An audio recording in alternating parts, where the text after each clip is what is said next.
Advocate Haskar, ഇതെൻ്റെ വാക്കുകളല്ല. Head മാസ്റ്റർക്കെതിരെ പിയൂണിൻ്റെ അന്വേഷണമാണ് ഇപ്പോൾ നടക്കുന്നത്.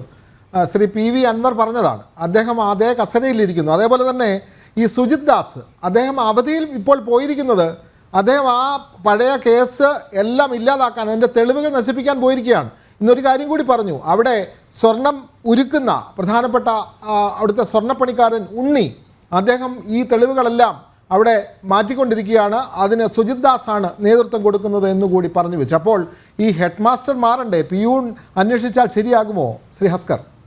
അങ്ങനെയല്ല. ഇതില് നമ്മൾ സാമാന്യ നീതി എന്ന് പറയുന്നത് എല്ലാ കാര്യത്തിലും പരിശോധിക്കപ്പെടേണ്ടതാണ്.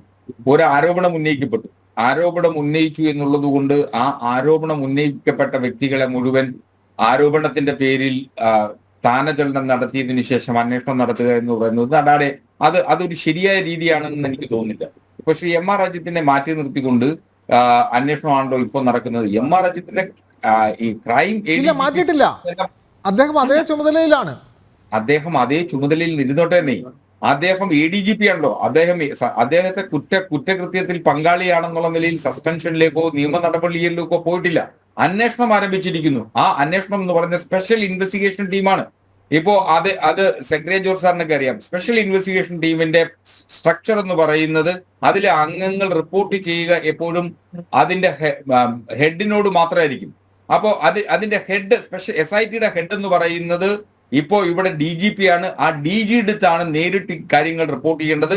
അല്ലാതെ അതിനിടയിൽ നിൽക്കുന്ന ADGPമാരോടൊന്നും, അതിനിപ്പോ ക്രൈംസ് ആണെങ്കിലോ ഇന്റലിജൻസ് ആണെങ്കിലോ അങ്ങനെ റിപ്പോർട്ട് ചെയ്യേണ്ട സാഹചര്യം നിലവിൽ ഇല്ല എന്നുള്ളത് കൊണ്ട് തന്നെ ഈ അന്വേഷണത്തിന്റെ ഒരു ഘട്ടത്തിലും അദ്ദേഹത്തിന് ഇടപെടില്ല. മാത്രമല്ല, ഈ അന്വേഷണത്തിന് അദ്ദേഹവും ഒരു കത്ത് നൽകിയിട്ടുണ്ട്.